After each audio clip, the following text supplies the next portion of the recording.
लता दिदी असतील, खूप प्रेम दिलं. वा. जेव्हा माझं लग्न झालं हां. तेव्हा माझ्या बायकोला त्यांनी घरी बोलवलं होतं बरं. गणपतीच्या वेळेला. बरं. तर उषाताई वगैरे सगळ्या होत्या, सगळे घरचे होते. तर दिदी त्यावेळेला आतमध्ये खोलीत होत्या त्यांच्या बेडरूममध्ये. तर आम्ही गेलो, बसलो. बसल्यानंतर छान बोलल्या, सगळं झालं. आणि नंतर माझ्या बायकोला त्या म्हणाल्या की तुला माहिती आहे ना तू कोणाशी बोलतेस? म्हटलं हो. माझी बायको म्हटल्या अशा काय सांगतायत?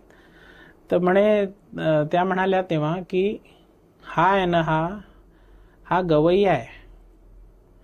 तर गवैयाच्या बायकोचे काय हाल होतात हे मला माहिती आहे.